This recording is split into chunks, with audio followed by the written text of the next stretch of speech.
In 2012, Queen's University released a 4-page document entitled Gender Neutral Washroom Policy.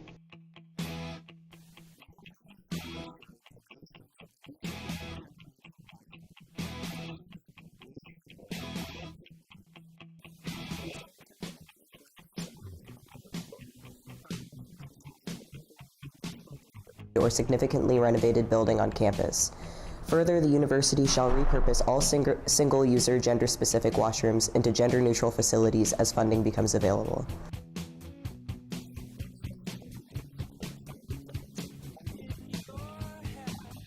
That they are not restricted by gender.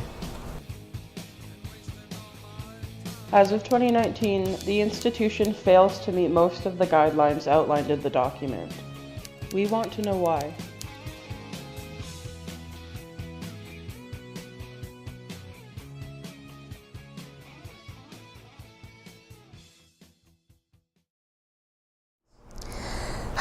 My experience being a non-binary person at Queen's has been kind of shitty.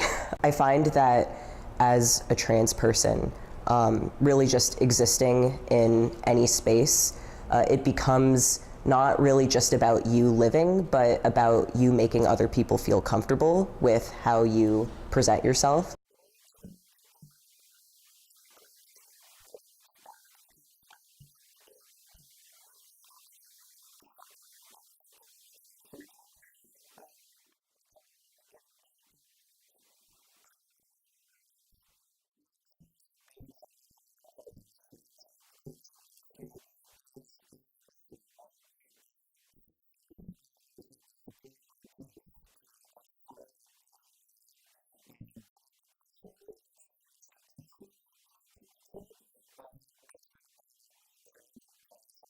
Why the policy is not advertised or readily available to students and faculty on campus.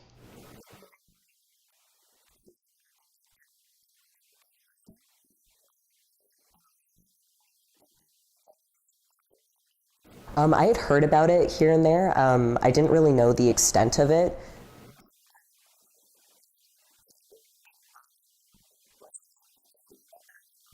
Why, as per the policy, Queen's is failing to implement the insurance of at least one gender-neutral washroom on every floor of every newly constructed or significantly renovated building on campus.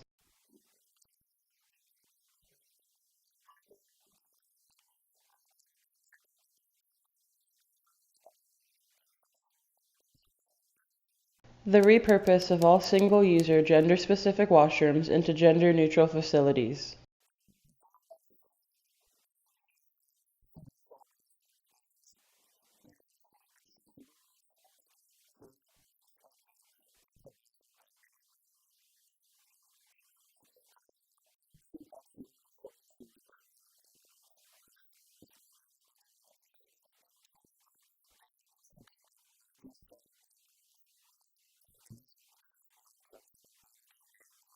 And proper signage that makes it absolutely clear that they are not restricted by gender.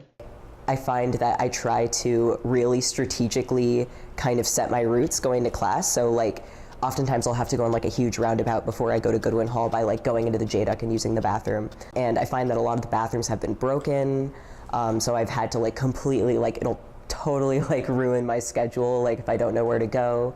There are times where it's like very obvious that the person using the washroom does not identify with queerness in any way, and they're using it as a place to like do their makeup or like practice something. The thing is, they have like the signage on it that has like all gender, and it has like the trans symbol on it and everything. And like, I suppose that that could be it. People just like don't read the sign, or they don't know. Like, they really just didn't seem to put a lot of thought into it. Why students are facing hardships when trying to use their preferred washroom. So I have a friend who's genderqueer, and we go to the gym together now, and we found that they actually have like an all gender inclusive changing room now. But a big issue that we've faced with it is that there's a lock on the door, which doesn't really make any sense. When you walk into the room, so you walk in, there's kind of like a bit of a turn. There's a toilet, and then there's a shower, and then there's like a bunch of lockers that can be used. But there's no like door in front of the toilet and there's no wall in front of the shower. So it kind of feels like a big bathroom, but then there's multiple lockers, so it doesn't really make sense. There was a time where my friend and I, like, we went to the gym and we went back to get our stuff and the door was locked.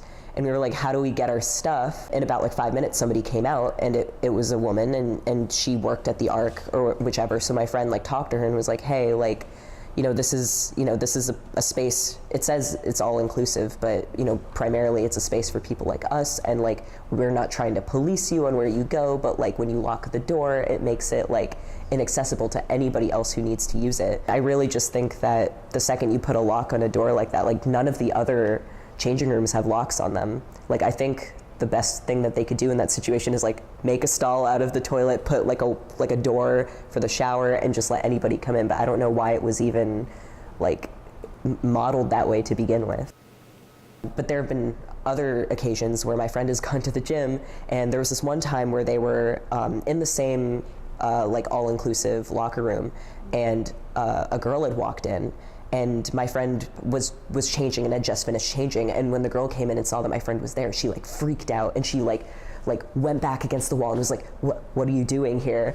And my friend was like, I'm changing. Like, what's the issue?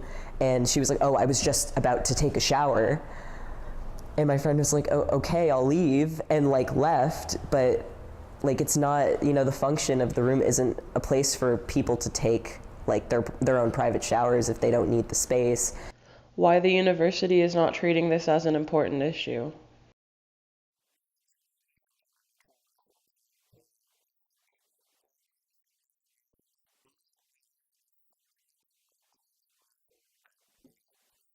I'm pretty tired of, queens saying that they care, but not really putting that into action.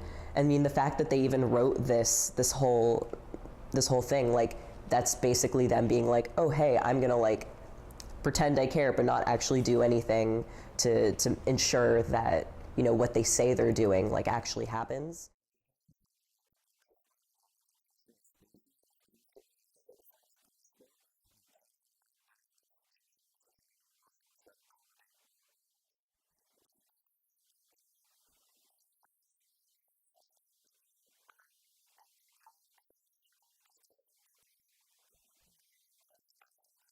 I think every bathroom should be a gender neutral bathroom. I don't think there's any need to separate people according to gender.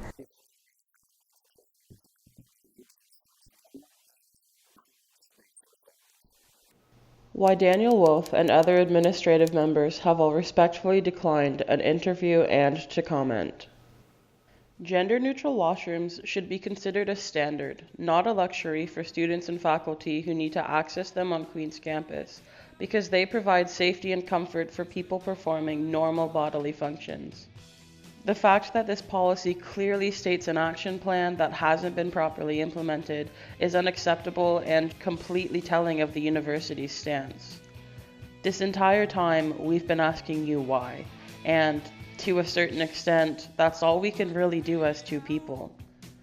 What we want is for the Queen's community to come together at large to demand the institution to provide better services for this group of whom the university has labeled gender variance.